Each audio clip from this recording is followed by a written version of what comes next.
A room of one's own পরবর্তী অংশ part 2 For it is a perennial puzzle why no women wrote a word of that extraordinary literature when every other man it seemed was capable of song or sonnet. দেখো কি বলেছেন, for it is a perennial puzzle মানে ধাঁধা, perennial মানে হচ্ছে চিরজীবী। এখানে লেখিকা বলেছেন for it is a perennial puzzle why no women wrote a word of that extraordinary literature। বলেছেন এটা ওই অনেক বছর ধরে চলে আসা এমন একটা ধাঁধা যেটার এখনো সমাধান হয়নি। ধাঁধাটা কি? এখানে দেখো প্রকৃতপক্ষে ওই এলিজাবেথেন টাইম পিরিয়ড 1558 থেকে 1603 কথা বলা হয়েছে। ওই যে এলিজাবেথেন টাইম পিরিয়ডে যেই সময় কিনা অনেক ম্যান রাইটাররা যারা কিনা প্রচুর পরিমাণে সং এবং সনেট লিখেছিলেন এবং এই লেখাতে তারা খুবই সমর্থ, উল্লেখযোগ্য, অনেক খ্যাতি লাভ করেছিলেন, সেই সময়টাতে এতটাই ফ্রুটফুল ছিল ওই সময়টা। তাহলে এমন একটা সময় যখন প্রচুর পরিমাণে কবিরা সং সনেট লিখে খ্যাতি অর্জন করেছিলেন, বিখ্যাত হয়েছিলেন, সেই সময়টাতে কোনো উইমেন রাইটার কেন সেই সময় বিখ্যাত হননি? তারা কেন সেই সময় কোনো কিছু লেখেননি যখন ম্যান রাইটাররা এত পরিমাণে ফেমাস হয়েছিল? What were the condition in which women lived I ask myself. তাহলে ভার্জিনিয়া উলফ বলেছেন এই সময়টাতে, এলিজাবেথেন ওই টাইম পিরিয়ডটাতে যখন প্রায় প্রত্যেক রাইটারই সং সনেট এবং বিভিন্ন ধরনের লিটারেচার লিখে এত খ্যাতি অর্জন করেছিলেন, সেই সময়টাতে উইমেন রাইটাররা কোথায় ছিল? কোনো উইমেন রাইটার কেন সেই খ্যাতি বা সেই সম্মান বা সেই সং সনেট লিখতে পারেননি, লিখে সেই খ্যাতি অর্জন করতে পারেননি? তাহলে সেই সময় উইমেনদের অবস্থাটা ঠিক কী ছিল? কি পরিস্থিতির মধ্যে মহিলারা সেই সময়ে থাকতো বা বসবাস করত? এটাই তিনি নিজেকে প্রশ্ন করেছিলেন বা জিজ্ঞেস করেছিলেন। তাই বলেছেন I asked myself. For fiction imaginative work that is not dropped like a pebble upon the ground as science may be। কি বলেছেন? For fiction. এরপরে তিনি বলছেন যে কল্পনা প্রসূত, ফিকশন আমরা জানি রাইটিং দু ধরনের হয়, ফিকশনাল এবং নন ফিকশনাল। ফিকশনাল রাইটিং মানে কল্পনা প্রসূত, আর নন ফিকশন মানে যেগুলো বাস্তব থেকে নেওয়া। তাহলে বলেছেন for fiction imaginative work that is not dropped like a pebble upon the ground as science may be। বলেছে যেগুলো ফিকশন মানে যেগুলো কল্পনা প্রসূত, কল্পনা থেকে লেখা, সেগুলো হচ্ছে কি ইমাজিনেটিভ, সেগুলো কল্পনা করে লেখা হয় এবং সেগুলো কিসের মতো নয়, সেগুলোর সাথে সায়েন্সের তুলনা করে তিনি এখানে বলেছেন is not drop like a payable upon the ground. মানে এখানে গ্র্যাভিটেশনাল ফোর্সের কথা বলা হয়েছে, যে কোনো নুড়িকে আমরা যদি নিয়ে ওপর দিকে ছুঁড়ে ফেলি তাহলে সেটা ঠিক নিচে এসে গ্রাউন্ডকেই টাচ করবে, যেমনটা সায়েন্সে হয়ে থাকে, বিজ্ঞানে এটাই হয়ে থাকে, মানে এটাই বাস্তব। এর সাথে কল্পনা প্রসূত কোনো জিনিসের মিল নেই। মানে একটা নুড়িকে আমরা যদি ওপর দিকে ছুঁড়ে একটা কোনো ছোট্ট নুড়ি বা পাথরকে ফেলি, সে এসে গ্র্যাভিটেশনাল ফোর্সের কারণে গ্রাউন্ডকেই ছোবে। এটা বিজ্ঞান, এটাই বাস্তব, এর সাথে কল্পনার কোনো জায়গা নেই। Fiction is like a spider web. তাহলে সায়েন্স আলাদা এবং ফিকশন আলাদা। তাহলে ফিকশনের সাথে এখানে দেখো ফিকশন বলেছে কিসের মতো, is like a spider web. তাহলে সায়েন্সের সাথে ফিকশনের কোনো মিল নেই, কারণ ফিকশন হচ্ছে ইমাজিনেটিভ ওয়ার্ক একটা, এবং যেটা এর মতো নয়, ওই যে ড্রপ করে দেওয়া হবে নুড়িটাকে, সেটা কিনা এসে গ্রাউন্ডকে টাচ করবে একদম যেভাবে বাস্তব বা সায়েন্স বলে তার মতো নয়, সেখানে আমরা কল্পনা মেশাতে পারি। ফিকশন তাহলে কার মতো? ফিকশন হচ্ছে, ফিকশনের সাথে আবার এখানে তুলনা করা হয়েছে is like a spider web, একটা মাকড়সার জালে। তাহলে ফিকশনকে এখানে একটা মাকড়সার জালের সাথে তুলনা করে বলা হয়েছে ফিকশন হচ্ছে একটা মাকড়সার জালের মতো। Attached ever so lightly perhaps but still attached to life at all four corners।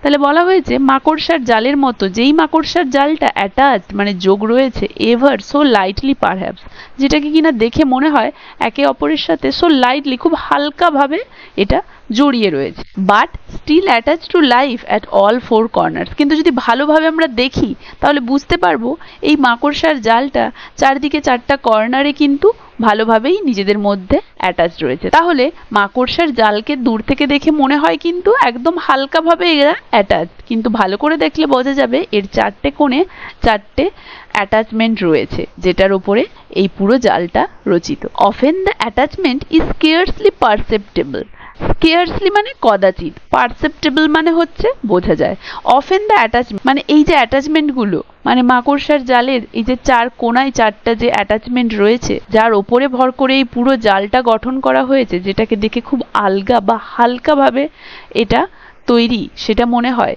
সেই জালের যে চারপাশে চারটে পিলারের মতো খুব স্ট্রংলি অ্যাটাচমেন্ট রয়েছে, এই অ্যাটাচমেন্টগুলো কিন্তু খুব কম বোঝা যায়, মানে দূর থেকে এগুলো কিন্তু দেখলে খুব একটা বোঝা যায় না। শেক্সপিয়ারস প্লে ফর ইনস্ট্যান্স, এখানে তিনি একটা উদাহরণ দিয়েছেন ভার্জিনিয়া উলফ, যে যেমন ধরো শেক্সপিয়ারের নাটকগুলো ফর ইনস্ট্যান্স উদাহরণস্বরূপ বলা যায় seem to hang there completely by themselves, মানে এটা দেখে মনে হয় পুরোপুরিভাবে এটা কল্পনাপ্রসূত লেখা।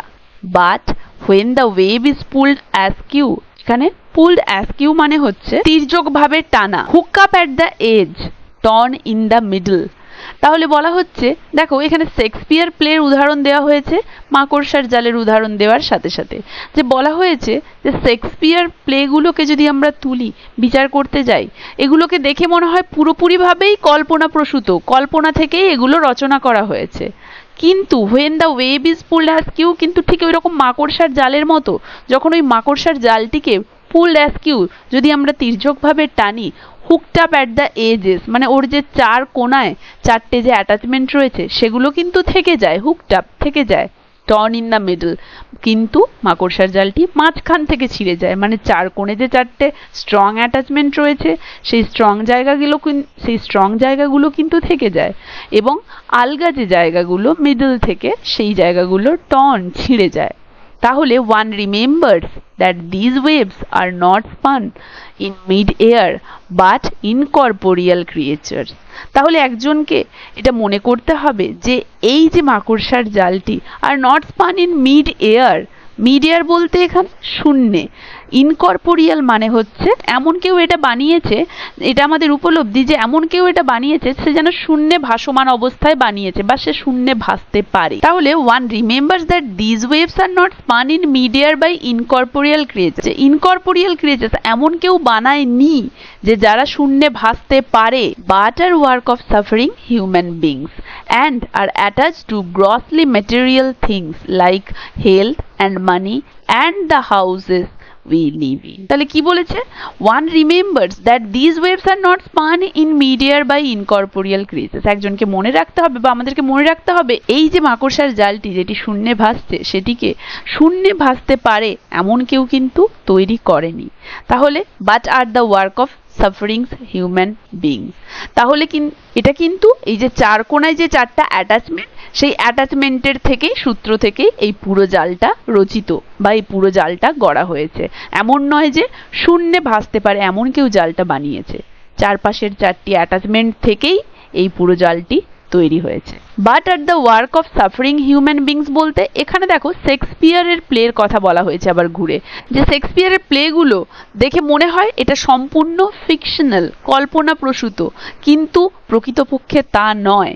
But are the work of suffering human beings, প্রকৃতপক্ষে এটাও বাস্তবতা থেকেই নেওয়া, মানুষের দুঃখ কষ্ট থেকেই অনুপ্রাণিত হয়ে এর সাথে বাস্তবের লিঙ্ক রয়েছে, এটাও মানুষের দুঃখ কষ্ট থেকেই এই কাজগুলো বেরিয়েছে, পুরোপুরিভাবেই যে কল্পনাপ্রসূত তা নয়, এগুলো মানুষের বাস্তব জীবন থেকে ইন্সপায়ার্ড হয়েই কিন্তু and are attach to grossly material things, এবং এগুলো আরো অ্যাটাচ কার সাথে, গ্রসলি ম্যাটেরিয়াল থিংস, পার্থিব জিনিসের সাথে, যেমন লাইক হেলথ, যেমন আমাদের এই স্বাস্থ্য, অ্যান্ড মানি, টাকা, অ্যান্ড দ্য হাউসেস, এবং এই বাড়িগুলি যেগুলোতে আমরা বসবাস করি, উই লিভ ইন, এই সমস্ত বাড়িগুলি, এগুলো প্রত্যেকটাই কিন্তু একটা এই ধরনের প্লে, পোয়েম, স্টোরি বা যে কোনো এই ধরনের আর্ট ওয়ার্কের সাথে সরাসরিভাবে বাস্তবতার সাথে এগুলো যুক্ত।